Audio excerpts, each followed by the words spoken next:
And so we continue. If occupied with commonplace matters only, it, if occupied with commonplace matters only, it will become dwarfed and enfeebled. If never required to grapple with difficult problems, it will after a time almost lose the power of growth. What is this saying to us this afternoon? That the mind need not to be settled in things that are common, but it must be given a challenge, things that will cause it to grow. Can you imagine looking at somebody who is 50 years old, but at the same time, the person's behaving like a 2 year old? Why? Because the mind did not grow. Look at a dwarf. A dwarf is somebody who age did not stop. The person continued to age. However, they ceased to physically develop. It's the same thing with somebody's mind. You are physically growing, but you are not mentally growing. So your mind, I have seen persons who are 35 and they behave like 2 years old, or they have the mind of a 4 year old. Their minds are dwarfed. Then the other word that is used to describe the mind is enfeebled. And enfeebled here means sick or diseased, or a mind that gets sick very easily. What is that saying? These are persons who can't handle pressure. They can't handle difficult situations. They can't handle difficult circumstances. They fall or crumble under pressure easily because the mind, these are persons who give up. They start things and they don't finish them because their minds are dwarfed and enfeebled. The mind is weak and cannot handle the rigors of life. I am a teacher, and sometimes I look at the students that I teach and I am so sorry for them because they are not made to think. They talk in their computer and the computer write for them, and they will give you a piece of paper, a well done essay, and they can't read it because they spoke and the computer wrote it for them. So the minds are dwarfed and enfeebled. It says, if never required to grapple with difficult problems, it will after a time almost lose the power of growth. It has become stagnant. It's almost like the Dead Sea. Nothing lives there. So the mind that is not allowed to grapple with difficult problems, problem solving, working things out, conflict resolution, finding solutions to problems. Children in homes asking, Mom, where do I find this? How can I fix that? And I'm going to say, go and figure that out. Give them the opportunity to allow their minds to grow and to develop. That is why we have adults today who can't think. They get jobs and they can't get promotions because they cannot think on their own. They have to be told what to do at all times. In the Word of God, the mind finds subject for the deepest thought, the loftiest aspiration. In the reverent contemplation of truths presented in His Word, the mind of the student is brought into communion with the infinite mind. Such a study will not only refine and ennoble the character, but cannot fail to expand and invigorate the mental powers. This is simply saying that when you spend time with God, the infinite source of power, the infinite mind, your mind will be expanded. It will be invigorated, and the mental powers will become stronger. You can't lose, you cannot fail by spending time with God. Law number two, God designs that man shall not decide from impulse, but from weight of evidence. We're going to break this apart. Design that man shall not decide. Well, where do we make our decisions? We make our decisions in our minds, in our thinking, right? We analyze things, we look at information and arrive at a conclusion. Now, God is saying to us that no person should arrive at any conclusion without it being thought out, thoroughly examined.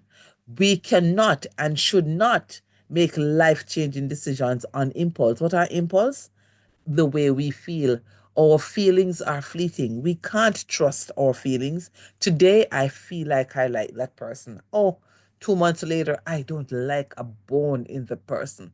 So, your feelings would have changed. The danger in this is that many persons even get into marriages not because of what they know or because the evidence that presents itself that this is a good person, but because of how they felt about the person. They end up in lovesick sentimentalism. They talk sexual conversation. They become so emotionally worked up to the point that all they can feel is their heart throbbing and beating and just wanting to be with this person.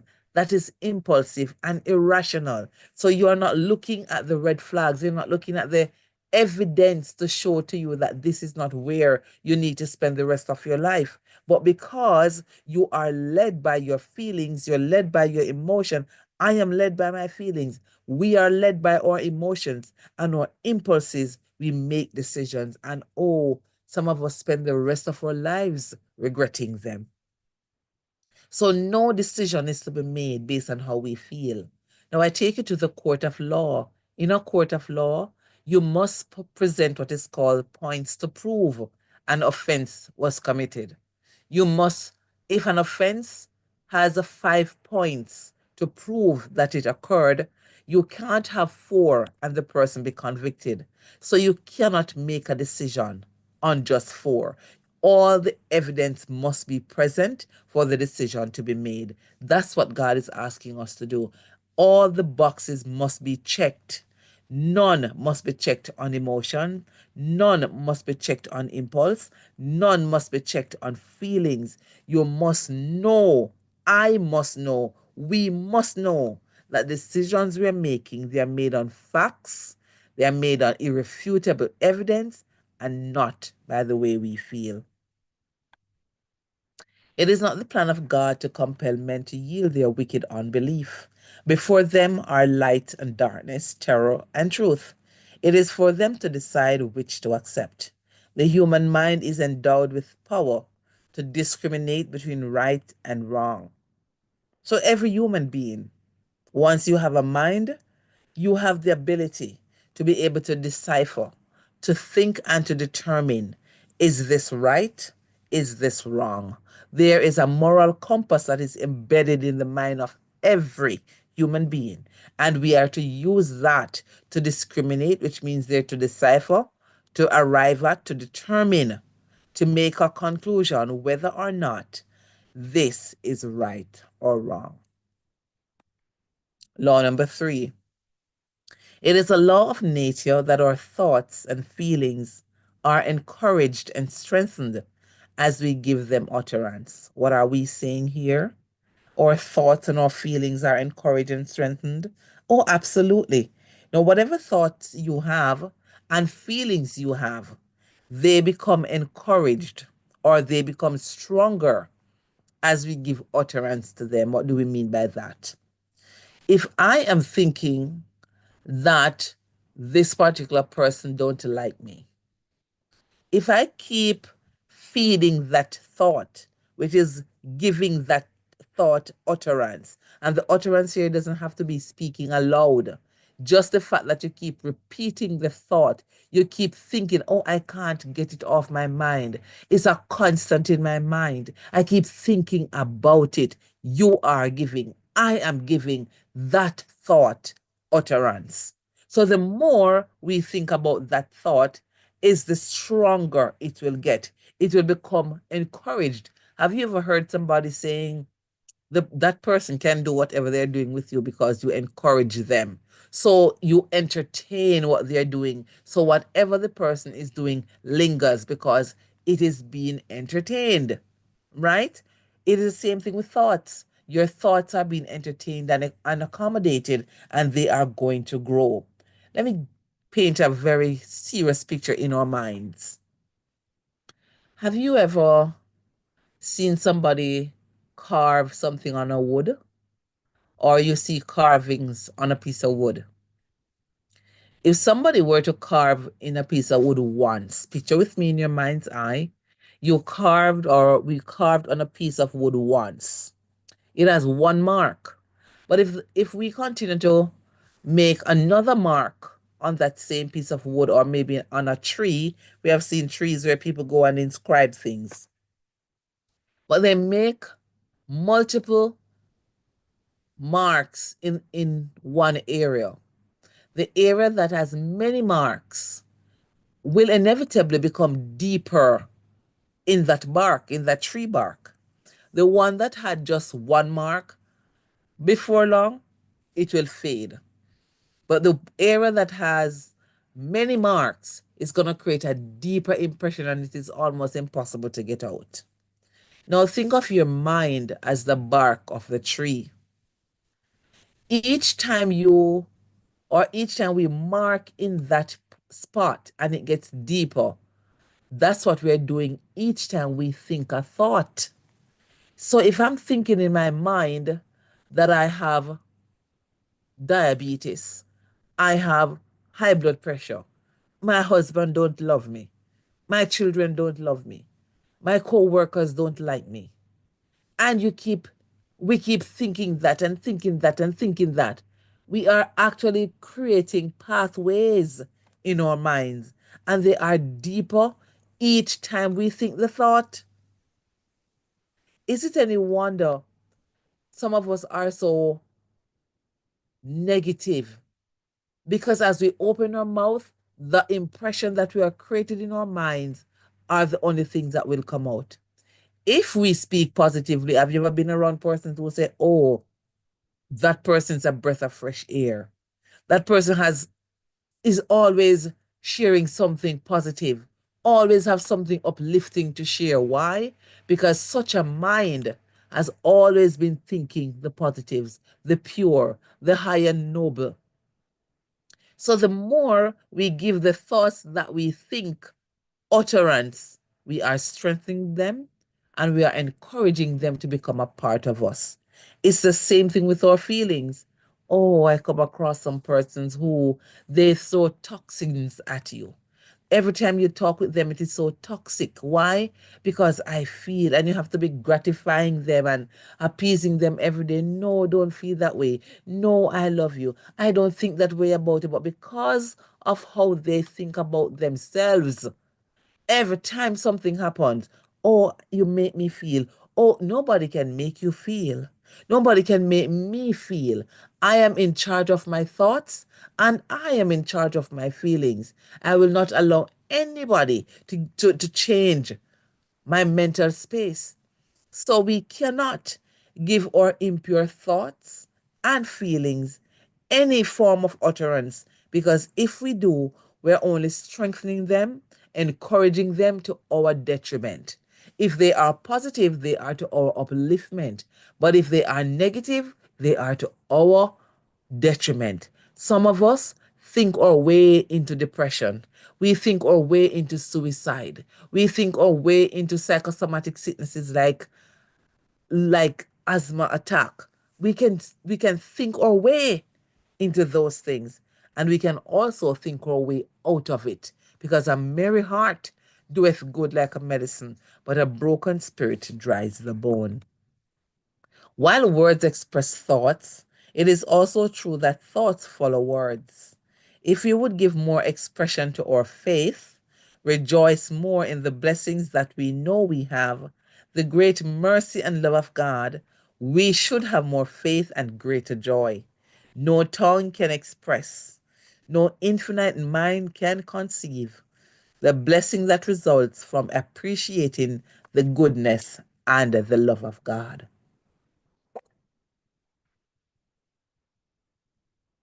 We continue. Even on earth, we may have joy as a wellspring, never failing, because fed by the streams that flow from the throne of God. Law number 4. It is an important law of the mind that when a desired object is so firmly denied as to remove all hope, the mind will soon cease to long for it and will be occupied in other pursuits. But as long as there is any hope of gaining the desired object, an effort will be made to obtain it. This is a mouthful. Let us dissect it. It is an important law of the mind that when a desired object is firmly denied as to remove all hope, we're going to pause here. Whatever it is that the mind desires so strongly, Oh, I want some coffee. Oh, I want some mango. Recently, I wanted some jackfruit. And I decided to go to this store, this farmer's market that I know sells jackfruit. And let me tell you, I was traveling from far. A matter of fact, I was coming from work. I drove past my home to go to this place seeking jackfruit. My mind was occupied with the desire of getting this jackfruit. When I got there, to my dismay, there was no jackfruit.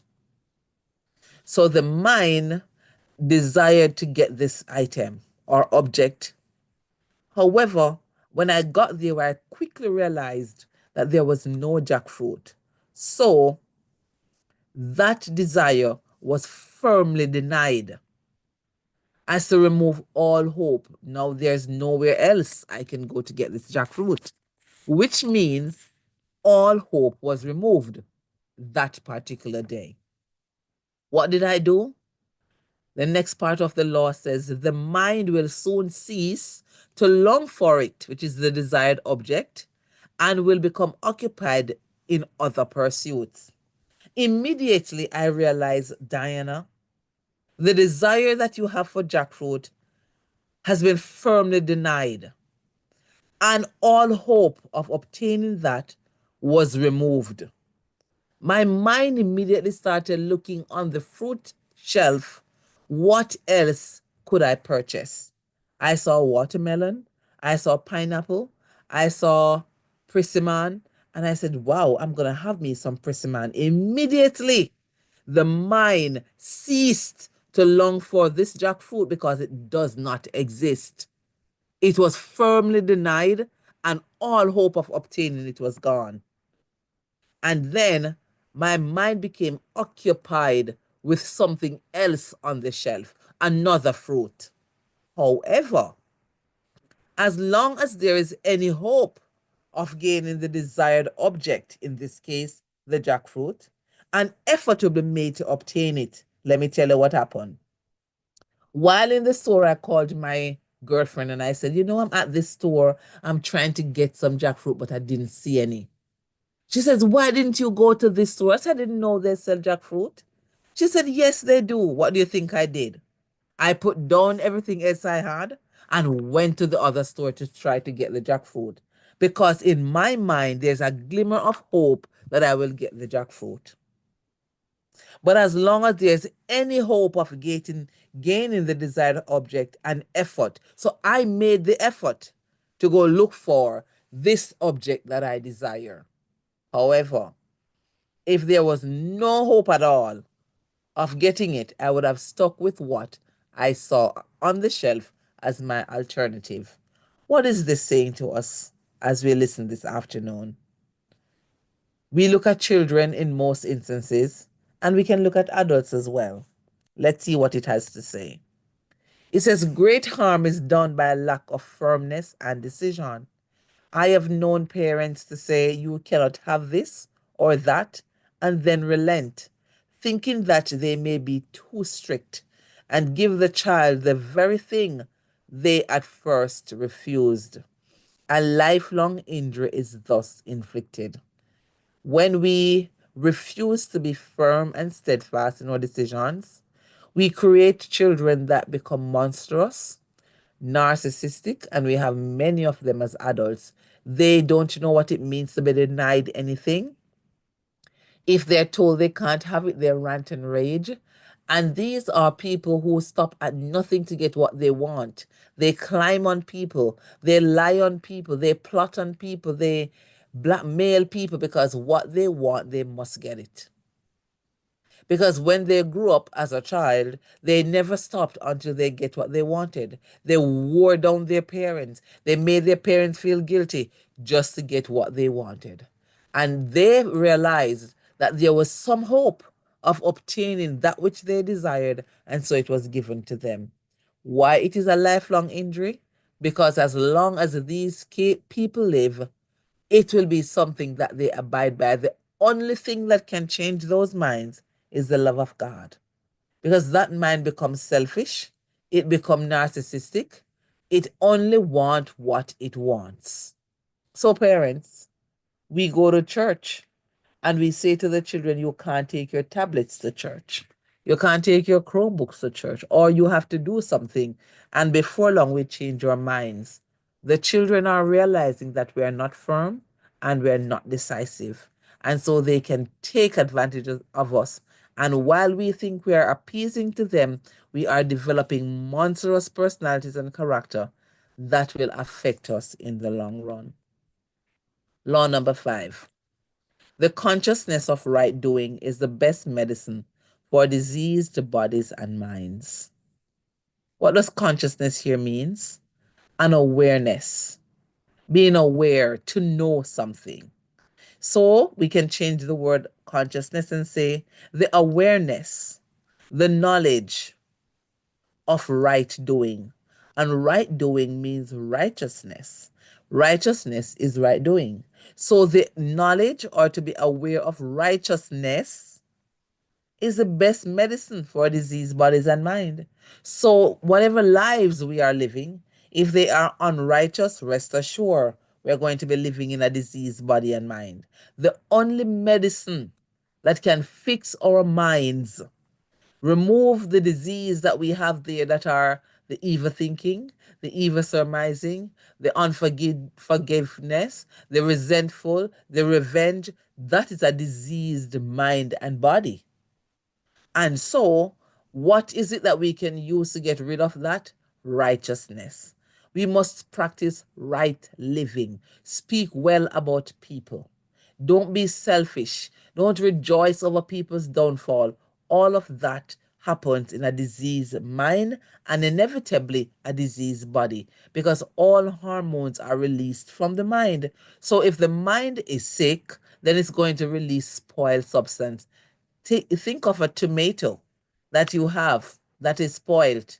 What's going to happen? It's going to seep that spoiled liquid. It can't be used because it is spoiled. It's the same thing with the mind. If the mind is spoiled or diseased, it's going to bleed or leak disease enzymes. And that's going to go into the body, into the bloodstream, and the rest of the body becomes sick. I hope that is clear. The special blessing of God resting upon the receiver is health and strength. A person whose mind is quiet and satisfied in God is in the pathway of health. Anybody else, any of us whose minds are not satisfied in God, is not in the pathway of health. To have the consciousness that the eye of the Lord is upon us and that his ear is open to our prayers is a satisfaction indeed. To know that we have a never failing friend to whom we can confide all the secrets of the soul is a happiness which words can never express. Recently, I had an experience and I wished I had somebody to talk to about it. And when I realized I couldn't talk with anybody, I said, I must talk to God. And that's the only place I could go and find some peace and solace. I said, Lord, I want you to speak back to me because this thing is eating away at me. I can confide all the secrets of my soul and I find happiness. I'm not judged. I'm not accused. There are no question marks. I can speak to God. Number 6, idleness. Wow. Idleness weakens brain power. And I wonder, many persons may not think that when they're not doing anything, they think they are resting. Oh, I think I'm having a good day relaxing in my bed. But when I idle, don't have anything to do, it weakens my brain. Why? Because the brain is like a muscle. The more it is worked, the stronger it becomes. If it doesn't work, it becomes lethargic and weak. It is almost like a shoes that is not worn. When you put it on, it just fall off your feet. It fall off my feet because it is not worn and it loses its power and loses its strength. So the more it is used, the stronger it becomes. The reason the youth have so little strength of brain and muscle is because they do so little in the line of useful labor. Behold, this was the iniquity of thy sister Sodom, pride, fullness of bread and abundance of idleness was in her hand and in her daughters.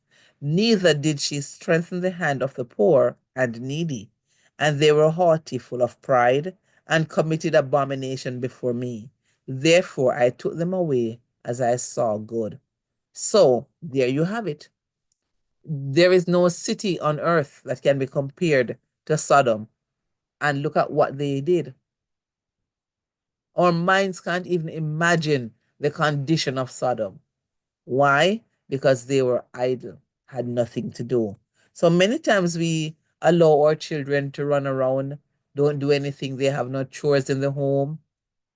We give them all the television in their rooms. They have video games in their rooms. They have the latest iPhone. They don't know how to do anything. They can't fold their clothes to put in their drawers. We are creating an enfeebled brain and a mind that will not be able to think their way out of a wet paper bag. Law number 7. Irregular hours for eating and sleeping sap the brain forces. Why does this happen?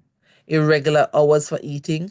We are reminded that when we put something in our mouth, whatever is in our mouth sends the signal to the brain. It's time for you to release digestive enzymes for something is in the mouth and need to be digested. When our eating is irregular, the brain is confused because I eat at 7, the brain releases enzyme. I eat at 2, the brain releases enzyme. I eat at 6, the brain releases enzyme. The next day I eat at 6, the brain probably says, but no, I'm expected to release enzyme at 7.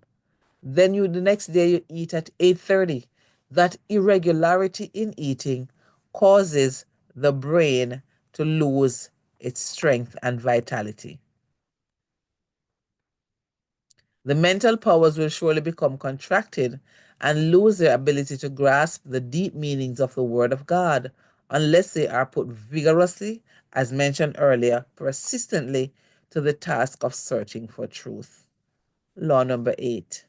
Let the will be kept awake and rightly directed, and it will impart energy to the whole being and will be a wonderful aid in the maintenance of health. The will, that is the determining factor. The part of your mind that is determined, that is made up, it is settled. You can't sway me, you can't change my mind. My will is fixed. That is what it is called. That means your will, your determining center. It must be rightly directed. Persons can be settled in their mind to do the wrong thing, as again settled in their minds to do the right thing. So here it is saying that the mind must be so settled and sure in the right direction, because if not, it will do things that are not good. It will impart energy to the whole being and will be a wonderful aid in the maintenance of health. Now, if the mind is channeled in the wrong direction, rest assured that toxic hormones are going to be released in the body. Mentioned earlier, cortisol. Instead of endorphins, you don't have those chemicals that cause you to be healthy, make your skin glow. You're going to become sick and weak and enfeebled because the mind is set in the wrong direction. Law number 9, they should discipline their minds to be retentive. And retentive here means to remember. And so if we can't remember, something is wrong with that. The writer says, disciplined minds have increased powers of retention. He who diligence should be resolutely overcome. Many think it is sufficient to excuse for the grossest errors to plead forgetfulness. But do they not, as well as others, possess intellectual faculties? They should discipline their minds to be retentive. We have the same mind, so while others can remember and we can't, it is a sin to forget, a sin to be neglectful, or not to be diligent. If you form a habit of negligence, you may neglect your own soul's salvation. At the last, find that you are unready for the kingdom of God. He who is neglectful in in the physical things will also be neglectful in the spiritual things. You're easily forgetting things. It's the same thing that's going to happen in our spiritual walk. And law number 10, evil angels are striving for the dominion of every human being. Whatever injures the health not only lessens physical vigor, but tends to weaken the mental and moral powers. Indulgence in or unhealthy practices make it more difficult for one to discriminate between right and wrong, and hence more difficult to resist evil. It increases the danger of failure and defeat. And here it is clear, if we indulge in unhealthy things, it makes it more difficult for us to either understand or to identify wrong or right. And then it makes it even more difficult to resist evil because our minds are so receptive to unhealthy things. It's receptive to evil. And so we don't resist it well because it has become a part of us. It is our nature to do evil. And with that said, we can't afford our minds to be a dwelling place for evil. It is said that mold grows where it is accommodated, where the environment is conducive for it. So if our minds are conducive for evil and our minds are unhealthy, then it's going to live there. We're going to be the habitation of devils and demons and of every foul spirit. Why? Because our minds create the atmosphere for those things to live and dwell. Whatsoever things are holy, whatsoever things are pure, whatsoever things are righteous, if there be any virtue, if there be any praise, think on these things. Pure, healthful reading will be to the mind what healthful food is to the body. Again, we are what we do. If we eat healthy, we become healthy. If we think healthy, we are healthy people. If we read good books, then we become strong, healthy, well-thinking persons. Guard the avenues of the soul. We have a work to do to resist temptation. Those who would not fall prey to Satan's devices must guard well the avenues of the soul.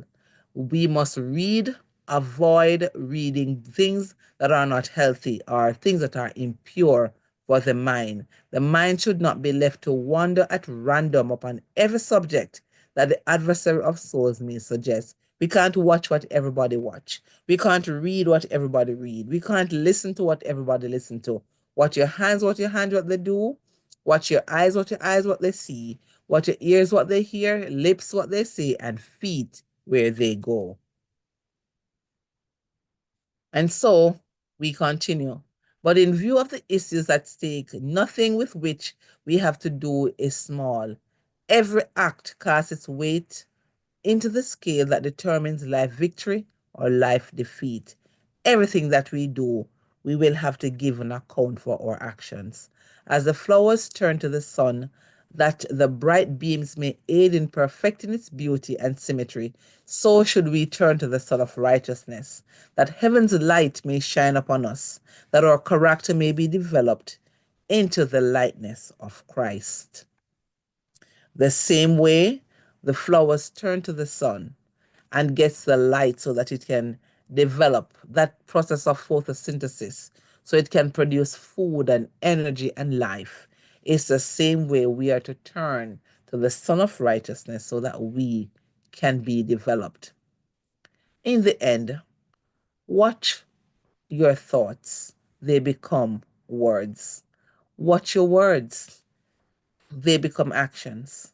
Watch our actions. They become habits. And watch our habits because they form our character. Again, whatsoever things are honest, whatsoever things are good, whatsoever things are noble, whatsoever things are just, righteous, and pure. If there be any virtue, if there be any praise, God is asking us to think on these things. Let the mind of Christ be in us. It is the only safeguard for our mental space. I thank you.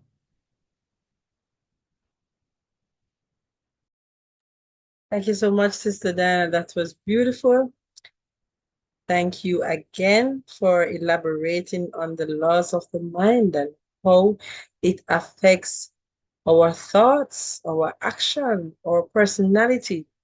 And as we deal with children and we seek to educate them, we have to keep these laws in our minds so that they can be their best. So I thank you again for joining us this evening. And again, I just want to remind everyone that this conference is being put on by CNATAP, and with it, the benefits of the